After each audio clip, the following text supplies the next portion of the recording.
take it one game at a time. One game. Now, come on, let's go now. Defense! I'm sure all of you in here know how important that his father was to him. So if you guys can say a prayer for him, because it's going to be a hard struggle. Yeah, we got to take the last shot. Side pass to Vinnie Johnson with 3. Vinnie puts up a 14.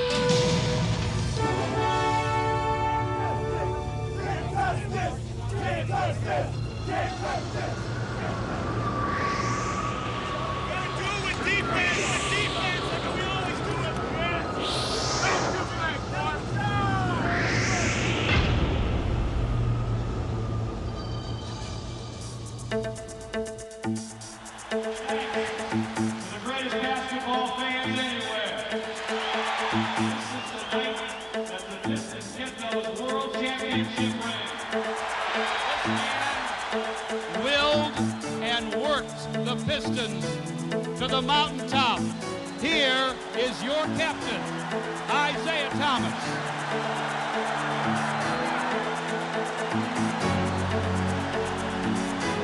You know, in life, sometimes you have a goal.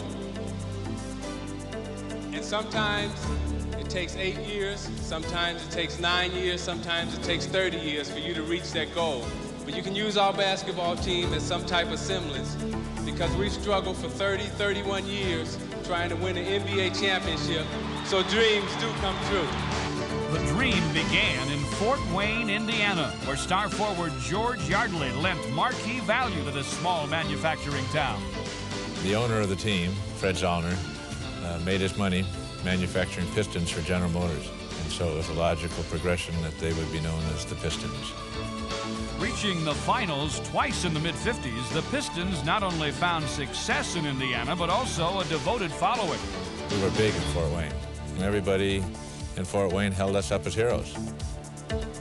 In 1957, Zollner took his business and his team to the Motor City. But though they would eventually find a new hero in Dave Bing, the Pistons could not seem to recapture their winning ways. The frustration is when you don't win. You know, every April, I'm home sitting watching the playoffs, and that's no fun at all because I know in my heart I'm better than most of the guys that are out there playing. Even the addition of franchise center Bob Lanier in 1970 could not save the Pistons from languishing in mediocrity. And despite his valiant efforts, Detroit's frustration continued to grow. Resorting to a series of ill-fated coaching changes, the Pistons hit rock bottom in 1979.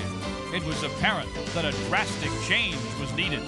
I feel I played a little part in the success of the Pistons, a little part.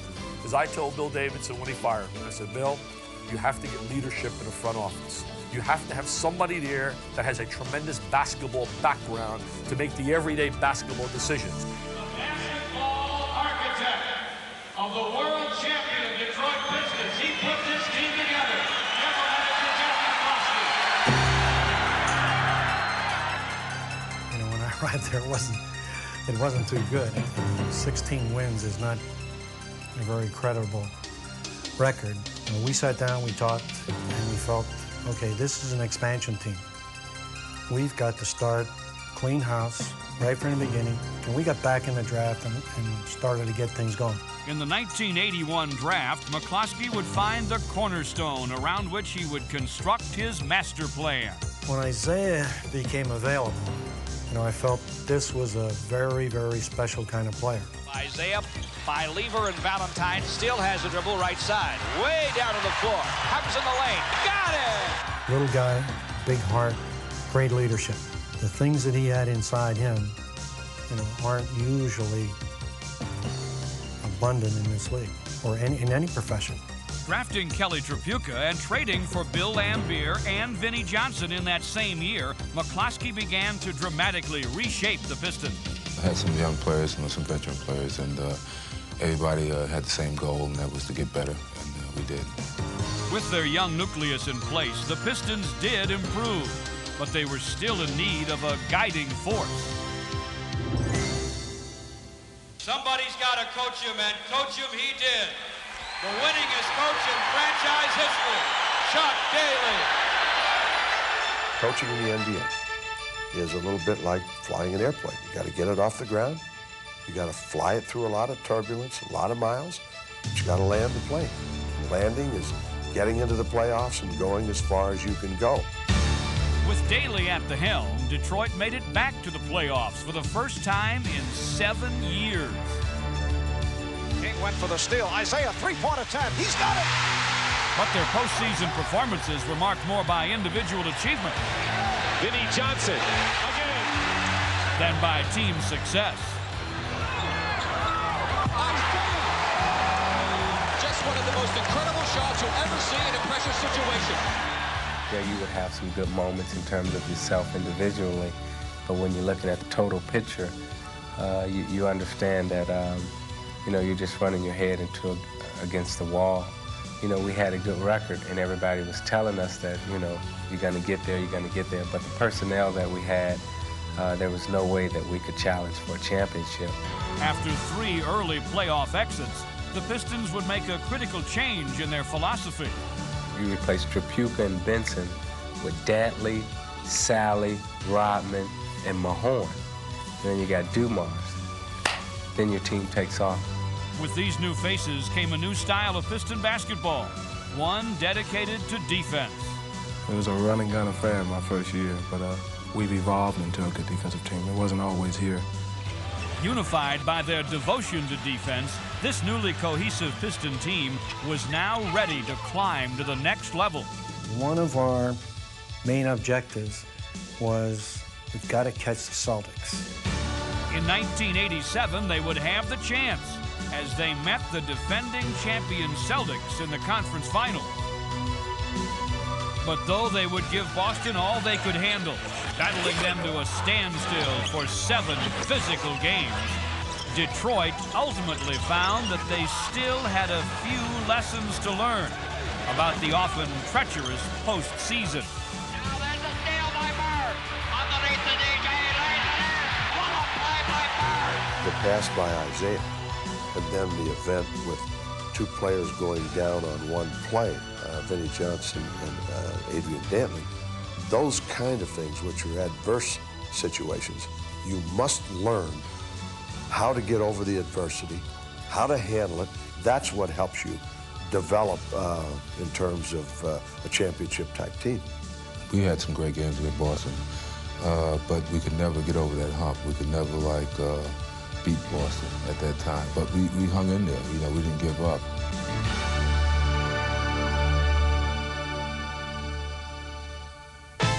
As the 1988 season began, a more mature Piston team was ready to put their experience to use. I think that we learned a lot in the first year I was here. We learned to keep our composure, to play under control. We was trying to make a statement that we was going to be the next team in this conference to make it. They would make that statement loud and clear. Gaining a reputation as basketball's bad boys, Detroit was determined to show that they were the team to be reckoned with in the East. With new addition James Edwards bolstering their bench, the Pistons would defeat the Celtics and make their first trip to the finals. But though they extended LA to 7 tough games, the defending champion Lakers would teach them one final lesson. You must learn how long you have to play. The first time you do it, you're just begging for it to be over. After the first time, then you understand the process, and you can more or less program them up. Yeah, we're going to go to the finals, and we'll be playing in June. 1989 would bring the acquisition of high-scoring forward Mark Aguirre and a second straight berth in the finals. This time, however, their postseason education was over. The playoff-hardened Pistons would sweep the Lakers to gain the franchise's first championship. Their evolution was finally complete. There have been a few of us around for so long that have basically shaped the style and character of our ball club, and I happen to be part of it. Makes me very proud. This one is for the fans of Detroit.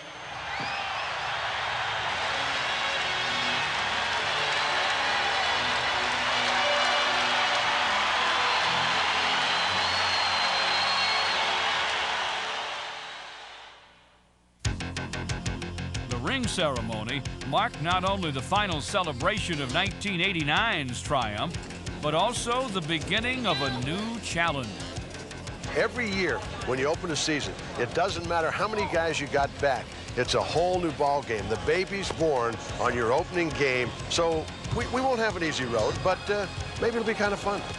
As they opened the season as world champions for the first time, the Pistons faced some immediate adjustments. The loss of Mahorn was gigantic.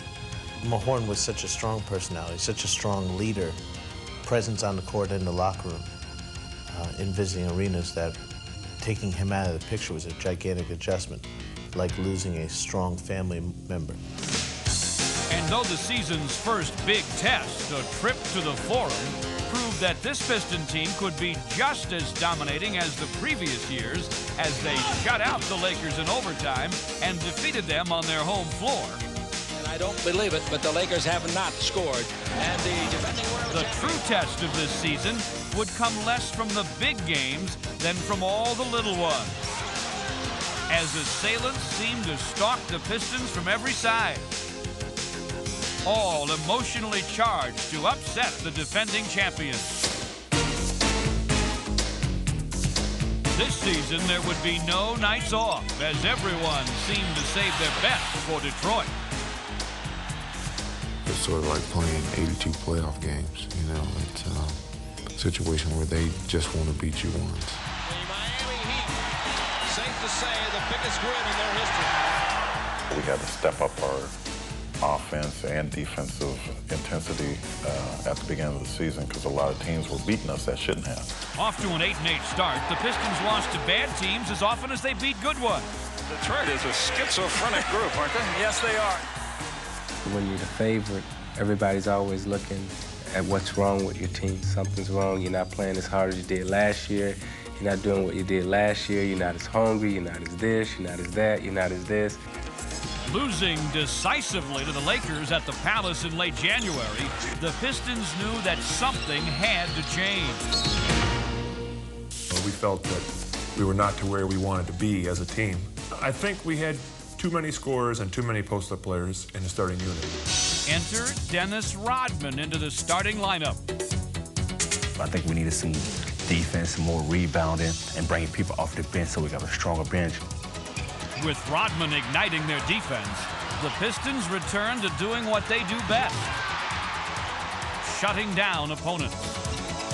And with Aguirre providing scoring off the bench, they would tear through the league, winning a phenomenal 25 of their next 26 games as they devastated all opposition and enjoyed doing it.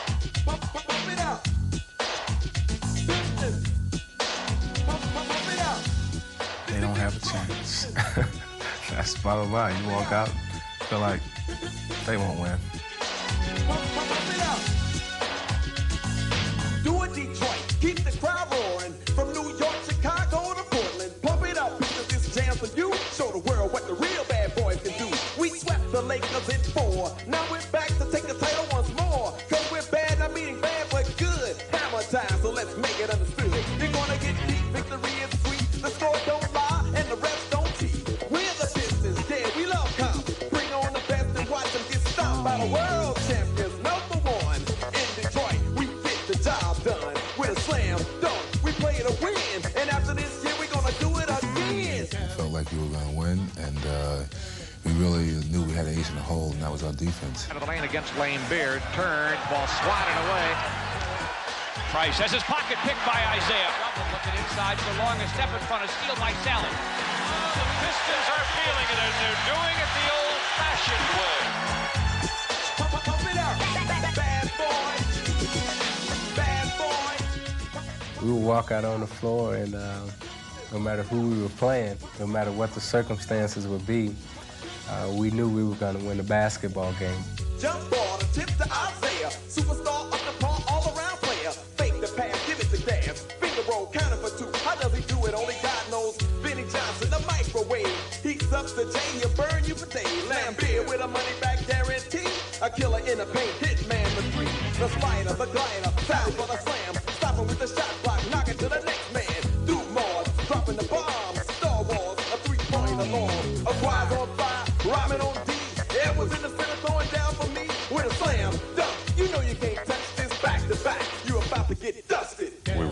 impossible. Nobody could beat us.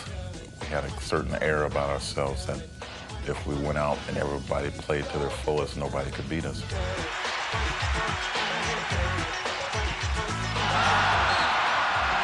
Pistons are smoking now. The Pistons have turned it up a notch. Well, what a play!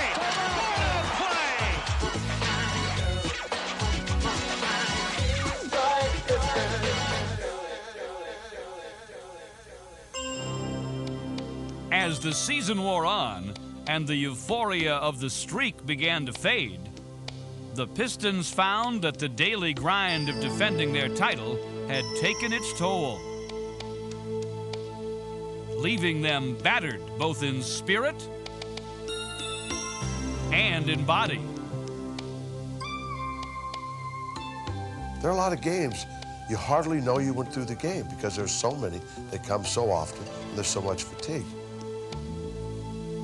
It was a tough year, you know, physically and mentally. But still, we had one goal in mind, that's to win a championship. As playoff time finally drew near, the Pistons prepared to patch themselves up and ignore the pain. They knew well what was to come, and battle scars notwithstanding, they were focused and ready. We gonna go out there and say, hey, break a leg, go break a damn leg, my God, and go out there and try to get that series. Like the regular season, the Pistons knew that the playoffs would be a grueling battle of attrition. A legion of hungry challengers awaited them.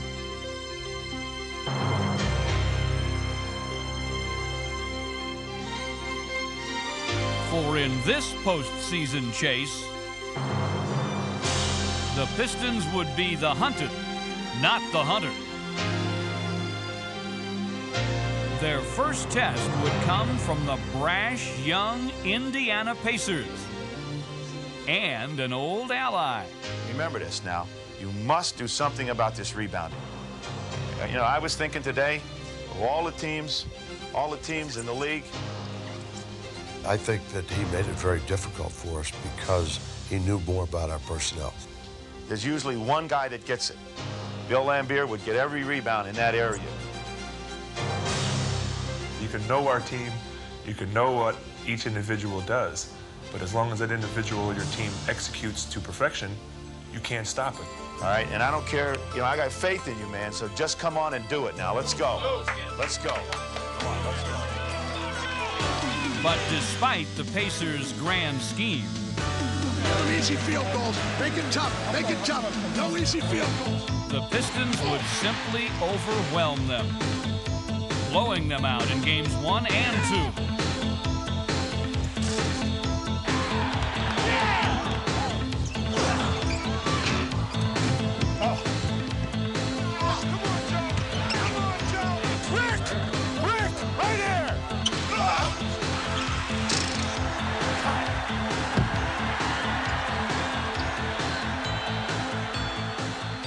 Although the scenery changed for Game 3, the results